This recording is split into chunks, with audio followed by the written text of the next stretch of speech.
The Nuggets host what Adam described to me as a scrimmage versus the Rockets and get a win.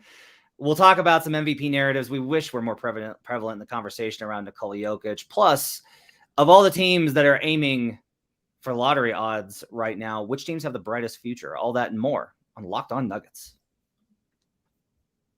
Wrong button. You are Locked On Nuggets, your daily Denver Nuggets podcast. Part of the Locked On Podcast Network, your team every day. Welcome to Locked On Nuggets, your daily Denver Nuggets podcast, part of the Locked On Network. Thanks for making us part of your day. Appreciate you guys making us your first listen on whatever platform you're joining us. If you're on YouTube, hanging out with us in the comments like Steve and Young Serbian, Big Honey, Nemanja is in here. Is that Nemanja or Nemanja? Nemanja. Nemanja. That's what I believed. I got it right the first time. Hooray. Almost or if you're joining us on podcasts, Apple Podcasts, Spotify, wherever. Thanks for making this part of your week. You guys have a choice in whatever you listen to, and we're glad that you're part of this community and that you think that Adam's worth listening to, and I'm here as well. On today's show, they love you, Matt. Come on now. We'll talk about the win over the Rockets. Adam's going to have a lot to say today. I'm not going to have as much to say because I don't have as much to say about that game. We'll talk about MVP narratives in the second segment as today. Putting pressure on me. Conversation has hit new lows in the MVP discussion. We'll talk about some narratives we wish were more prevalent in the MVP conversation to try and new put lows, positive spin. new lows for now, Matt. For now. And third lower. segment, we have a list of tanking teams, the teams that are positioning themselves for draft, and about their futures and what that looks like. All right, let's get started with a win over the Rockets. The Nuggets take care of business last night. Easy pickings versus what is, in my opinion, the league's worst team by a wide margin. The San Antonio Spurs are worse by point differential. The San Antonio Spurs were worse by record. But to me, this is certifiably the worst team in the league. Jokic plays 27 minutes with an easy 14, 11, 10 triple-double, extending the streak of games where they win when he has a triple-double. He also goes 7-11 from the field, adding yet another game of 50% from the field or better. Michael Porter Jr. added 17. Jamal Murray with 32, unsurprisingly, in 31 minutes and 42 seconds. My question for this one, I was like, Jamal will probably sit. Like, he's got the back problem. But the thing in the back of my mind, and I said this on radio yesterday, is I was like, Jamal had to have seen what Dame did to him, and is going to be like, no. I'm playing in that game. I want to get those guys. And he certainly got to go off versus the Rockets. Jamal is the most withholding of like his feelings and thoughts, because after the game, Vic, I thought, was trying to get something out of him, and he's like, I feel fine. And I hate this idea of like, well, you had clearly you were in back pain the last game 2 nights ago. You were listed as questionable. You played tonight. So is there really nothing to be asked or discuss about this? Like, it just leads to speculation, but I'm with you. He looked fine. I mean, he looked great out there. He did not look unhealthy at all. And he did look, especially to start this game, like he was chomping at the bit to see if he too could score 70. And in that light, he came up very short. But he did have a phenomenal game. And I think the thing that stands out to me about the game is that he attempted so many threes. And this is a trend now with him. I talked about this last night on the DNVR show. But if you go back and look, he had 3 games in his first 42 where he attempted 10 threes or more. He's done that now almost every game for the last, I think it's 10 games or something like that. Maybe it's only 8 or 9 games. But now he is back up to where he is consistently getting 10 plus threes up. I can't think that's a mistake. I can't think that is something that just happened. It's got to be a deliberate decision and or a sense of health that he is feeling and explosiveness or confidence in his shot. But it makes all the difference for the Nuggets. And by the way, the Nuggets have only lost 1 game. So let's see, 1, 2, 3, 4, 5, 6. So it's 6 of the last 7 games he's taken 10 or more threes. They've only lost 1 of those. It was the game actually, I'm sorry, I keep screwing this up. They haven't lost any of them. They're 6-0 in the 10 games that he has attempted 10 threes. I wonder if some of this, I think he was kind of resistant to any ideas about changing his game coming in. And I understand it, because coming back is so hard. You want to lean on what you're comfortable with, and you want to be the player that you think and you know that you are. And I don't think he's changed necessarily since the injury. For me, this is more about like, I think he's he's comfortable enough now to not be worried about it. He's not like trying to prove like, am I back? Am I not back? How's this going to go? Can I do this? Well, I wonder if I can do this. Maybe I can do this. It's just like playing in the flow of the game and being and taking more of those opportunities. I do think that as many threes as he gets up, given how dominant Denver is on the interior, like when you put this much pressure on at the rim and teams scouting staffs are always going to be like, they kill you in the paint. Like we have to protect the paint versus this Denver team. They're so good at creating high percentage opportunities under the rim. Well, if teams are going to adjust to that, it's going to open up things on the perimeter. Now, I don't think that was this case because I just don't think the Rockets can defend either. But in general, I do like your point about Jamal's threes and the purposefulness of taking those kind of attempts. What's your alarm level on Thomas Bryant -10 in this game in which everybody else was dominant? It's like a 1. I think I'm the least concerned about Thomas Bryant, even though I do agree that he has looked really bad. I mean, he just looks very uncomfortable and he doesn't look good. But to me, he is not this bad. We have more data that suggests what kind of player he is versus what he has been for the Nuggets so far. And I think it's just much more likely to say that you're integrating a brand new point guard and a brand new center. Those are probably the two toughest spots to bring in a new player. Like if you're a wing, it's easier almost to be like, okay, what do I stand in the corner? That's what I did on my old team, or I do this or that. When you're a point guard or a center, it's when you have the most like adjusting to do. And he has been the slowest to adjust, I think, so far. But I'm just not concerned by it, mostly because the Nuggets, I think, are also 6-1 in these games. He's looked bad in all of those games. I don't think he has looked good in any of them. And yet the Nuggets have only lost the one time. So to me, I look at it and I go, they're in a healthy spot for him to kind of start to contribute here. They get a practice on Thursday, which will be huge, I think, for him specifically. And I just think he's going to slowly but surely look a little bit better and better until he exits the rotation in the playoffs. Let's see. The Nuggets played 1, 2, 3, 4, 5, 6, 7, 8, 9, 10, 11 guys last night, including Peyton Watson and Christian in garbage time. So a 9-man rotation. My only thing for you is because this is going to be a pretty much it's going to be a constant until the bench is a double-digit plus and the starters are a double-digit plus, which, by the way, that would be very difficult to do. It'll just be a conversation. Is there any way with the current roster construction to get Christian Braun more minutes? Like, is there any way? Like, where do you get Christian Braun minutes? If you were going to say, like, hey, let's try and get him some minutes over these last 15 games. Yeah. Where do you get those minutes from? I don't think you do, honestly. I mean, the first part of your question was, do you see a way? And I don't see a way because you're not going to sit Bruce. I don't think you're going to sit Reggie, not because he's a better player or whatever, but just because he's a point guard and it's clear that the Nuggets need a point guard. By the way, 8 assists last night, like no small number, contributed with his passing. And after the game, Michael Malone said, kind of joked about it, finally looking like yourself out there, which is a nice thing to see. So you don't take either of those two guys out. So then the question becomes, do you put him in as the 3? Do you not stagger? I just don't think there's a realistic way for it. But that being said, I think he's going to play a decent amount of minutes over these final 20 games just by virtue of there's going to be rest nights built in, especially if Denver wins Friday. I think if Denver wins Friday, Nuggets fans will hate this, but I think you're going to see more rest games than probably anticipated for players like Murray. KCP, who, by the way, has the second most minutes of any Nuggets player. Like he's of all the guys that could use a little bit of a break down the stretch. So I think he'll get his minutes there, but when everyone's healthy and playing, I actually think he's just out of the rotation. Does Bruce Brown need to play as much as he does? This is an interesting question. So that is an interesting one. Yes, for this one reason.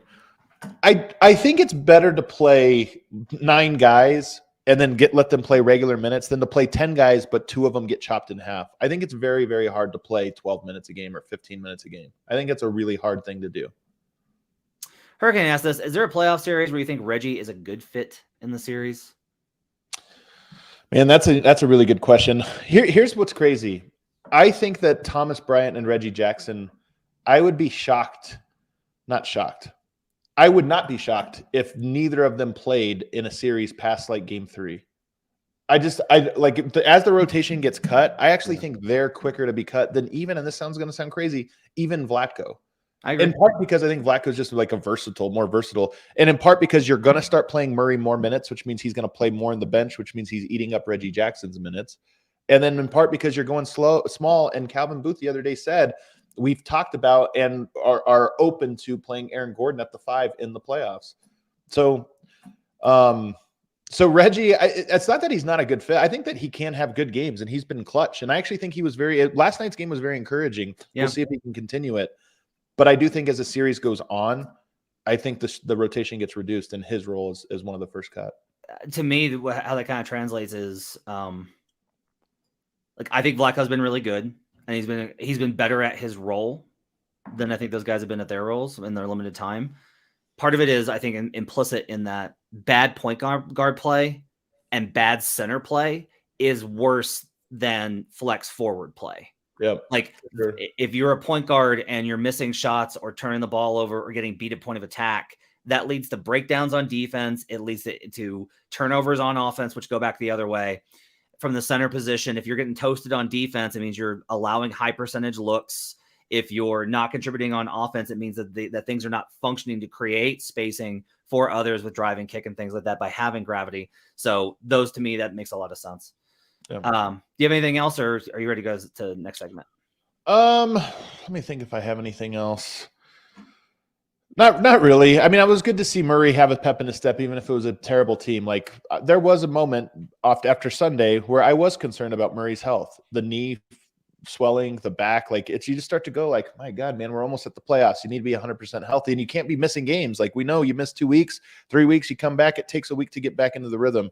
So I was glad, and I do think it's kind of a big deal that Murray was able to play. And then after the game was like, I feel fine. The back thing was nothing. I'm 100% back. So that's good. If they lose Friday, they'll have to buckle down for a little bit. If they win Friday, I think you can shift to resting mode for the final month. Let's take a break. We'll come back and we're going to talk about some MVP narratives that we wish were more prominent in the discussion. For now, I need to tell you about Built Bar. If you're looking for a delicious treat, but you don't want all the fat and calories, you got to try Built Bar. They're amazing. Check them out at Built.com, but they're also now available at your local Sam's Club and Walmart. You no longer have to wait after ordering at Built.com. You can just go in and get them. If you're somewhere where there's Sam's Club and Walmarts, which I assume is everywhere because I'm from the Midwest. I'm literally, by the way, Adam, small note, first Walmart in the country in my hometown. Oh, wow. Yeah, my hometown's known for three things. They're the national leader in production of parking meters. They are where the first Walmart was built, and they're extremely racist. Like those three things are what my hometown is from. Meanwhile, Built Bar, however, is amazing, and you want everything that you want in a protein bar. That's what they provide. Only 130 calories, 4 grams of sugar, whopping 17 grams of protein. And now you don't need to rotate around to get a box. Like I said, you can go in and get a 4-bar box of cookies and cream, double chocolate, or coconut puffs at Walmart, or you can go into Sam's Club and get brownie batter and churro in a 13-bar box. All that stuff is amazing. Again, 130 calories, 4 grams of sugar, and a whopping 17 grams of protein. Make sure to check them all out at built.com. We're also brought to you today by FanDuel Sportsbook. The midway point of the NBA season is here. I kept wondering why they said that. I'm a moron. I've been doing this for like 15 years and was like, why do they say that it's after this is the midway point? There's only like 20 games left in the season. Yeah, no, the NBA season is 8 months long and it's literally 4 months. That's crazy. Why it's crazy. I'm a moron for not realizing that sooner.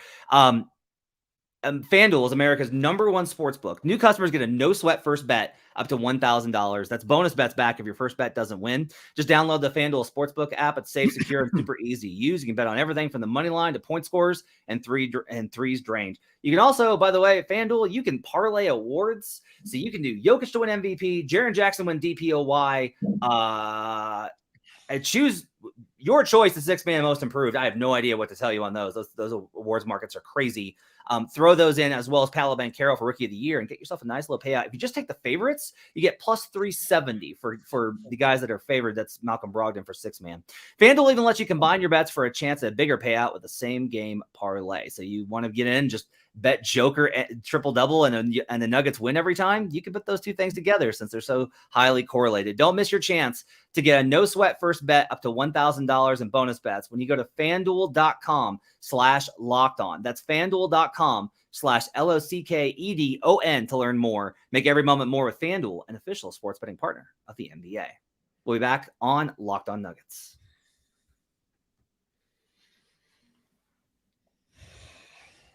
Back here on Locked On Nuggets. Thanks for joining us, making us part of your day. Appreciate you guys being with us and making us your first listen. So, we're going to talk about MVP. I have reached my breaking point. The conversation, I used to love this. This is sad. This is actually sad to hear. I really love talking about this. I've devoted a lot of my time. I'm like the one guy that's like, no, MVP is interesting when everyone gets tired of it. And I'm broken. I'm broken now because of how bad the conversation has gotten. We're using future events to decide what we should vote on now. That's the worst part. Honestly, like there's a lot of silliness in there, but that's the one that I think screws people up the most. What are we going to make of this guy if in the future he's this? It's like, well, how does that contextualize the present? Like, we don't know what the future holds. People think they know what the future holds. Yeah, that's the most of it is just like a lot of this is just like people are like, oh, come on, the Nuggets aren't winning the title. I'm like, why? Like, I'm not saying they're going to, but if like they have as good a shot as anyone. They have just as good a shot, especially of the MVP candidates. They have just as good of a shot. But you have I thought it was a good spin on this, is you want to talk about the MVP narratives you wish that we heard more. They're not MVP narratives. This is not MVP narratives. Let me make this clear. These are Jokic narratives. Oh. These are things that, like, here's what I'm trying to figure out, Matt.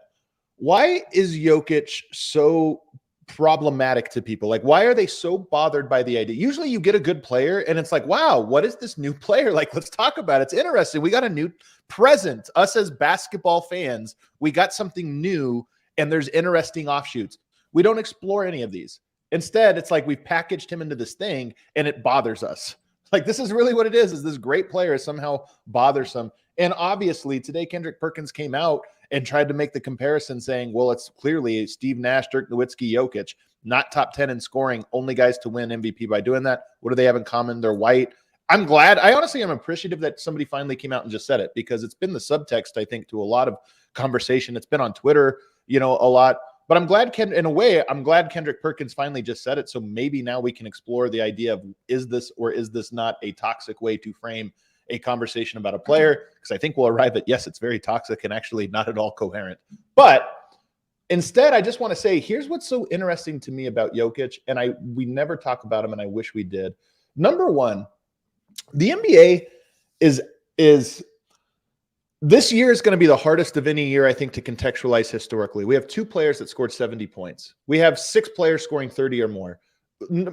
We have 2 teams right now that are the best offense in the history of the NBA, both in the same season. Like, it's very clear that the NBA is moving towards where some of these offensive numbers have gone out of control. And a lot of it has to do with like a stylistic shift towards more and more 3-point shooting. I think Denver, and Jokic in particular, is a weird and rare blend of old school and new school in a way that never gets discussed. The Nuggets have the number 1 offense in the history of the NBA. They're 20th in 3-point attempt rate. They're number 1 in 3-point field goal percentage, but they actually they don't just play pick and roll. They don't just play on the perimeter. They don't just take a ton of threes. They actually score inside. They score in floaters. They score in pick and roll. They score in post-ups. They score on post-ups from their point guard. They score in a variety of ways, and they play in a variety of ways that to me is actually like not homogenous. Dallas, that's a team that's like, okay, they play one style and they do it for 100 possessions a game. And there's a lot of teams that are that way. Golden State, Denver, and a handful of others to me are a nice and unique blend of new school basketball that hasn't lost old school roots. There are a lot of really great books about NBA history. Among them is Breaks of the Game by David Halberstam. And what I loved about those books is how it would describe these small things that a player would do, like the details that made them great. Because when we get past all this, I'm a metrics guy because I like evidence. But the game is built on these little moments and these little skills and these little things. Like, one thing I really tried to hammer home when I was doing a bunch of stuff on Harden's cases is I would try and draw people to the fact that I was like, you think that he's just like over dribbling. Yeah. And what he's doing is he's slowly working left, or to the right rather, so that the opponent would take one step in that direction so that he would have the edge to get back left. Like, there's all these little things that these great players do that make them elite. Like, a lot of guys are just like, catch the ball, drive, try and make a layup, right? Catch the ball, shoot, these types of things. And that's okay. Like, I value the guys that are really good at the things that they do. But these great players have so many, not just tricks is the wrong word. They have so many techniques that they use.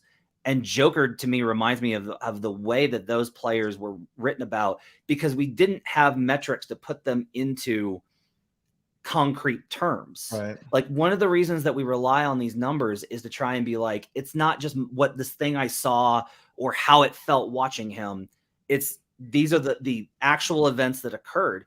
But those things are made up of these techniques. The reason that Jokic is so efficient is because of these things that he does to manipulate defenses. It's because of his individual skills that make his the ability to contest and disrupt his shot so difficult. I'm telling you, Matt, this is why Kobe popularized the Dirk Nowitzki fadeaway.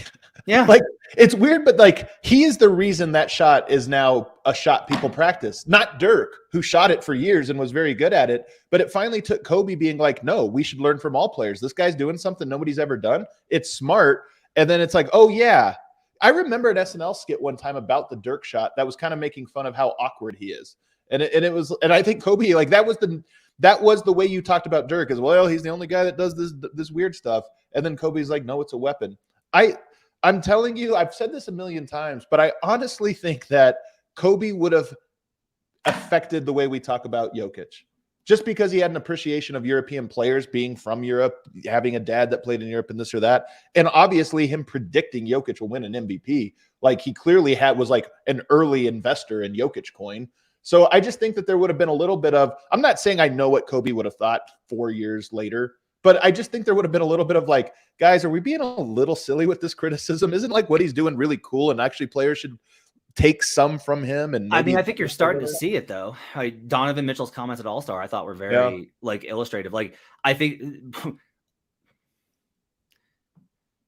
LeBron's behind a lot of this. Of course he is. And like you and I have talked before about, like, we have a real appreciation for LeBron from the Cavs years through the Heat years, his game, his approach. He was my favorite player for a good, like, 7 years. But LeBron dictates like, he is more active in the narrative than any other player. And he's had a very outright disdain. Like, Jokic is not in his circle. And if you want to say like the subtext of that, well, like, Luka is, I think. Like, I think LeBron has like, see something in Luka and he's like, yeah, we're like, you're in. I think because they're more superstar built personalities, whatever it is. But like, that to me drives a lot of this conversation. And I agree with you. I do think that as time goes by, like, this is the thing, I've said this to other people. I was super reluctant. You were like, this guy Jokic could be really be something. And I was like, okay, sure, man. But like, this is the thing. Eventually Jokic wins over everybody. On a long enough timeline. I like this take. This is a great take, man. On a long enough timeline, he wins over everybody. Oh, this is one of my favorite takes you've ever had. And eventually there will be kind of like an acceptance where he gets there, and it may take like, if he fails this year in winning a title, there will certainly be like a huge pushback. Well, he does need to win a title though. Like, I agree. I don't want to absolve the like that I part appreciate, of the I appreciate that you've done this, because like, I get really wrapped up in the idea of like, I don't want to dictate that results determine a process. Yep. But I agree with you. Like, I was arguing with somebody I'm close friends with, and he's very adamant on this. He's like, it's weird for him to win 3 MVPs and not win a title. That's weird. And I'm like, yes, it is. But we can move past that because we have brains, right? Right. But at the end of it, he still does need to win a title. Especially because like, that's what he cares about. Like, you have an idea how, like, why am I saying this to you? Right. I'm talking to the audience, how pissed Jokic is going to be if he wins 3 MVPs and no titles. That's like the worst case. He's like, I have to deal with all of this press and all of this annoyance and all of this stuff about things I don't care about. And I didn't get the thing done. So like, yeah, he's got to win a title. What's your, give me another narrative. All right. Number 2, I think his cultural background is fascinating and should be highlighted more. Now, how passionately do I feel about this? I flew to Serbia and made a documentary, which was maybe the hardest thing I've ever done in my life, to highlight his Yugoslavian basketball roots. Now, for most people, this goes back to the, like, when a player does something interesting, like if you're a student of the game and you really love the game, I'm talking about players, but I'm also talking about just like fans. You want to learn every aspect of it. America and American basketball is impacted by their culture, by their history, by all of those things that have impacted the various ways it has become, it has evolved over the years. The same is true, I learned, about Yugoslavian basketball. And I've said this over and over again. There is no right school. There is no, like, it's like UFC. There's no like, oh, this is the way you win. It's only through doing this, like jiu-jitsu or it's boxing, it's this or that.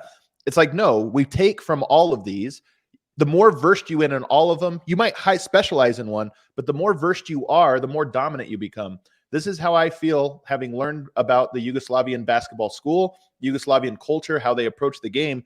And I think there would be a really great exploration of that, if the NBA cared at all, to just put a little bit of effort into that style of long form storytelling. I read an interesting thing on strategery yesterday that was talking about some of the ways that the league needs to shift what it does. Now, ironically, strategery also apparently launched like an anti-Jokic MVP campaign. Strategery, yeah. Ben Thompson, who's actually a friend of mine, and the reason he's anti-Jokic is because he's pro Giannis. Yeah. Ben's but he's a business writer, and that's a business story. Yeah, and Ben's also amazing. Like he's just also amazing. Smart. Like strategery is incredible. I thought it was strategery because like it's strategery, but it is because of strategery. Ah, okay. So I wasn't that far off. Yeah. Well, one of the things I was talking about was how the NBA needs to lead into myth making, and in the NBA's, I will say this in the NBA's defense, we extrapolate a thing that they exist more on Twitter and with a Twitter mindset. I kind of wonder than they do because they're such a large organization. They operate on so many levels. The reason I say this is if you actually go in the NBA app, if you got like a Roku and you open up the NBA app, the first thing you see is not just like games or standings or just like, power poll. Like they've started doing this where like Ahmad Rashad has like a big thing about the new series that he's doing with Steph Curry. There was like a whole breakdown of Jason Tatum's game winner the other day. Like they're starting, I think, to try and build a native environment inside the app. Now there hasn't been, I don't think, penetration because influencers that exist on social media haven't embraced that content yet. This is a very buzzword conversation, by the way. But like, that is one thing I think that could be done is like, but I will say also this, it's difficult to do that if the partner is not willing. And better than anyone that Jokic is not going to open the doors for the NBA to come to Serbia and kind of showcase his life there or life there for others. You're right. Look, Jokic does shoulder some of this in that how private he wants to be. But again, I still don't think that is a full, like that absolves, particularly ESPN in the way that they influence the league. And here's what I'll say. The All-Star game had the worst ratings it's ever had this year. But the NBA put out that it had the most social impressions that it's ever had. It's very clear that they are making a trade-off here, that it's like Adam Silver has basically washed his hands of the RSN debacle that's going on across the country right now and said, well, whatever. They're looking at these impressions. And here's the thing. Who knows what their long-term strategy is? If they're just like, we're trying to get the next generation or this or that, whatever. But more importantly, social media is the shortest form storytelling in the history of storytelling. There's never been a more short form way of telling a story where 1 minute is a long version of a story on Instagram or on Twitter or on whatever. Long form storytelling. I used to love Inside Stuff, Ahmad Rashad's old show back in the day. That was micro versions of long form storytelling where we'd go to somebody's hometown and learn about what makes them tick. And hey, here's a little thing, or we'll go to this arena and we'll learn about this fan base. I think this is the thing that the NBA has abandoned for debate, for social content, for whatever. That's like, hey, can we just tell long form stories that take years to unravel? Like, let's tell a little chapter now. We'll circle back to this in a year and we'll circle back to it. And there's just none of that. Like, what does ESPN talk about Jokic? It's the same 3 or 4 things over and over and over again. And then they're like, well, he's not an interesting character. He doesn't give us a lot. Not trying. You're not even aiming at the right target. We're running long on time. You got another one you want to jam in here real quick? I think that the third thing, and it's the last thing, I've said this before, but Jokic is unlocking a new style of play that it transcends his culture, his background, and everything else. It's Jokic specific. He has invented a new style of basketball. And to me, that should be explored. Now, I will say, Steph Curry did the same, and it was talked about the same, or at least similarly, until he won a title. Like Charles Barkley, you'll never win with a jump shooting team. Like they were not exploring what was actually happening. It was just simplified version of what Steph Curry was doing. And then when you win, it's like, wow, revolutionized the game. Look at this. It's all of a sudden a virtue. And I do think that with Jokic, there will be some of this if he wins a title. It will be like, well, hey, maybe we should be sharing. Maybe points per game isn't the best metric for value and all these different. I do think some of that will come. But he's teaching us a new style of basketball. And then here's the thing. I wish I'm going to have to make a video about this. Jokic, to me, is S tier, top tier, at 3 different skills in the NBA. He might be the best in the NBA at these 3 things, but at the very least, nobody's better than him. Number 1 is passing. Everybody understands that. If you want to say LeBron's as good, but you're not going to say LeBron's better. You're just going to say he's in that tier. Number 2 is floater zone scoring. Nobody ever talks about this, but Jokic is like the best from 6 feet. That shot, nobody has a touch like him.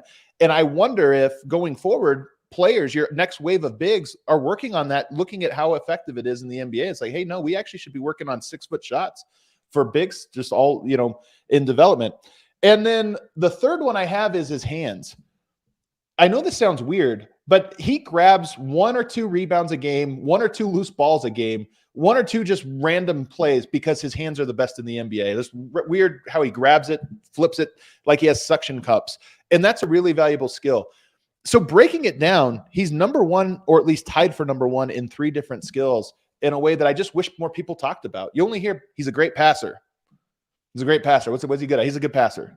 There's so much more to it. Yeah. Someone mentioned that Tim Legler did a great breakdown of the Clippers game of what Jokic brings to the table. Like, that's the kind of content you should focus on.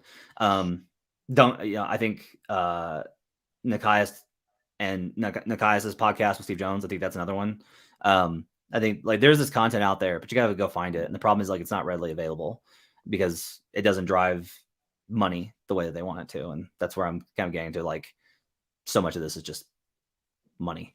Let's take a break. We'll come back, and Adam's got some thoughts on some squads that are rebuilding for the future. We'll do that when we come back on Locked On Nuggets. But first, I got to tell you about LinkedIn Jobs. These days, every new potential hire can feel like a high-stakes wager for your small business. You want to be 100% certain you have access to the best qualified candidates. That's why you have to check out LinkedIn Jobs. They help you find the right people for your team faster and for free. It's really easy to post a job. There's not like a huge complicated process. It's not one of those, I've gone through these where it's like, all right, post and then you would submit and then review. Like there's a whole sequence of these things, and you're like, manage your posting, and all. It's easy to do on LinkedIn Jobs. Simple tools like screening questions make it easy to focus on candidates with just the right skills and experience. So you can quickly prioritize who you'd like to interview and hire. It's why small businesses rate LinkedIn Jobs #1 in delivering quality hires versus leading competitors. LinkedIn Jobs helps you find the qualified candidates you want to talk to faster. Post your job for free at linkedin.com/LockedOnNBA. That's linkedin.com/LockedOnNBA to post your job for free. Terms and conditions apply. We'll be right back on Locked On Nuggets.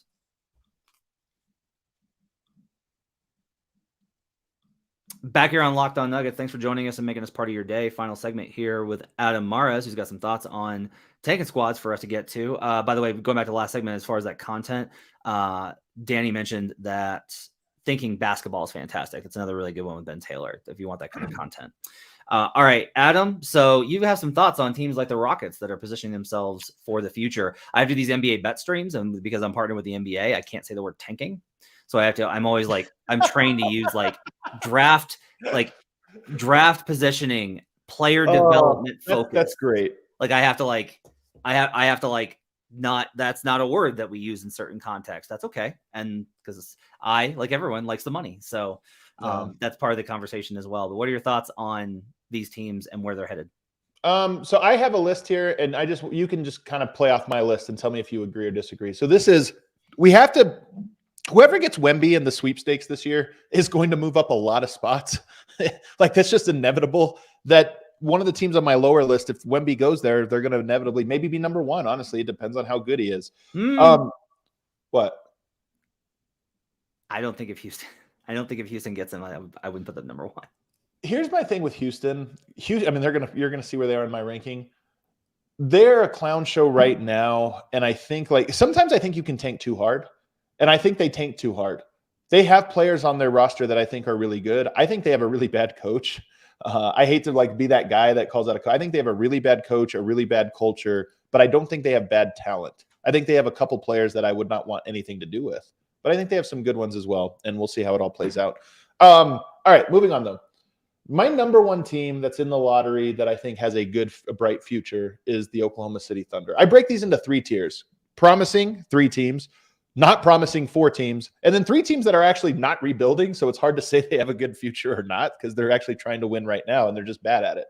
But for me, number 1 is the Oklahoma City Thunder. I think Shai Gilgeous-Alexander is a superstar, and I think they have a bunch of players that could pan out and a bunch of draft picks, obviously. But they have a bunch of players like Jalen Williams, Chet Holmgren that I'm like, yeah, these guys, they might, Josh Giddey, who might also just be really good players in the very near future.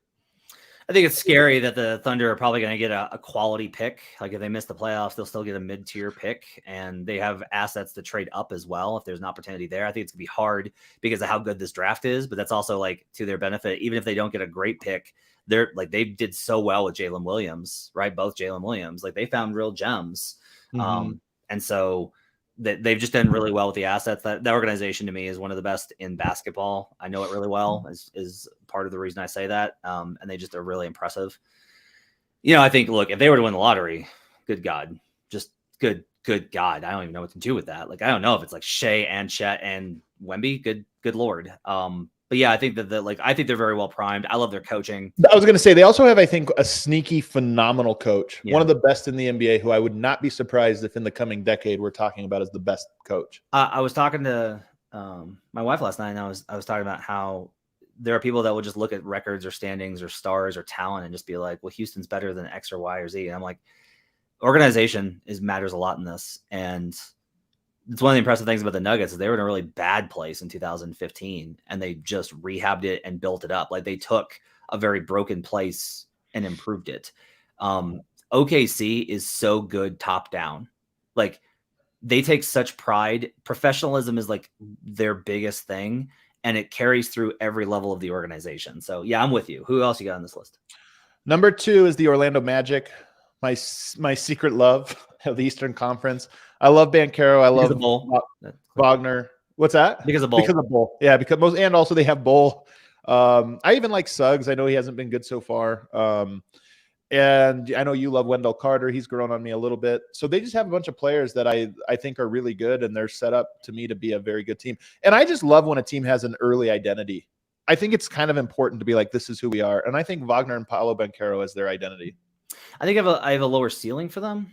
I love Paolo. I think he's incredible. I just don't know, like, I'm not able to see the growth of Fultz, Suggs, Paolo, WCJ, Franz. Like, I'm not able to see 5 years from now them being talked about as like on the level of the Celtics are a pretty good comp there, where it's like Franz and Paolo are Jaylen Brown and Jason Tatum. They might actually be my comp. That's a good comp. They might be my comp. They're different because it's a 2-3 in Boston and it's a 3-4 in it's a little bit different. Like that's the comp. If they get there, then yeah, but like that's going to be like where that's the bar they have to get to, and there's a lot of work that has to be done on both ends for them to get there.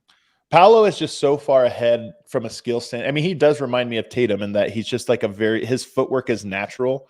So he's going to become better at leveraging it over time and learn the game. But you can teach every player in the NBA the same move, and more than half of them, it'll look disgusting when they do it. I guess the footwork's right, but it looks terrible. Paolo's opposite. Everything looks beautiful with him. And I'm just higher on Franz Wagner. I think he's a great player. He's amazing. Who else you got?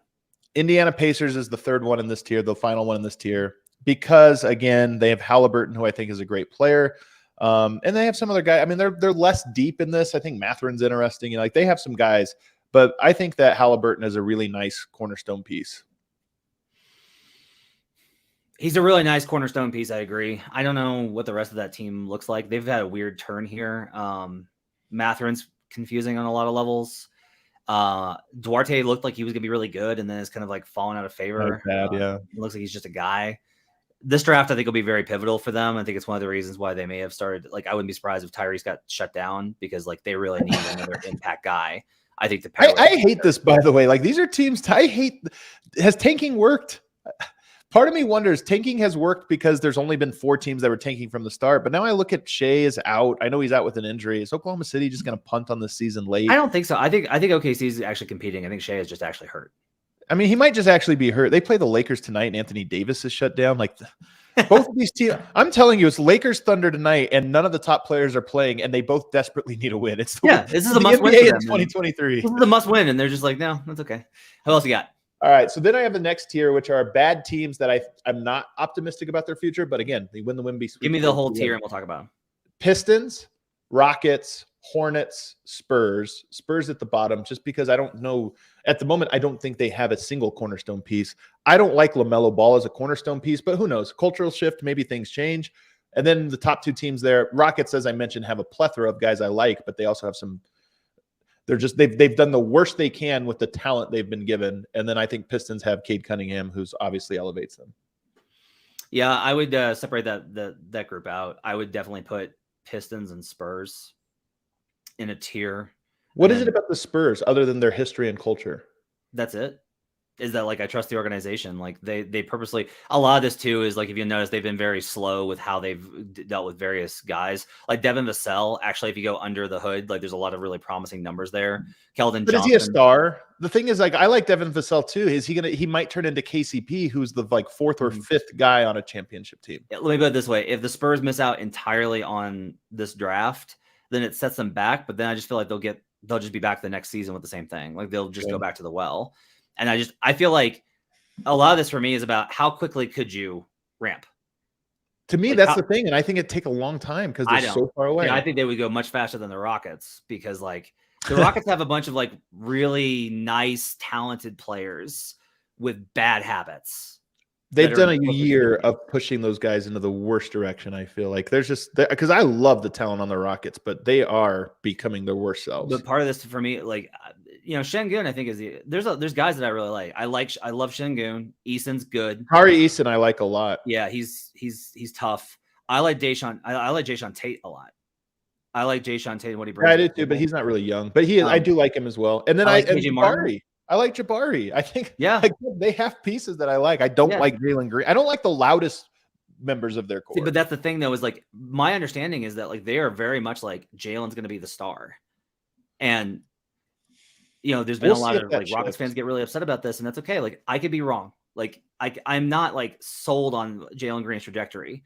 I will say that I had concerns coming into the season, and he's made those concerns worse this year. That's what I mean, though, is like I actually think Jalen Green, there's a path where he's 2 years into his career, and it's like, okay, we're through some of the BS, and we're starting to get to the like, okay, now we're starting to get some good habits in there. But the opposite is true. It's like there's been no growth. He's just becoming more of what he was. But also, if the Spurs do get Wembanyama, I just feel like it's going to be like we're going to be like, oh wow. Every team on this list vaults up if they get Wemby, I think. Absolutely. Although I'm a little more skeptical, I think, than the average person on Wemby, but he's certainly pretty dope.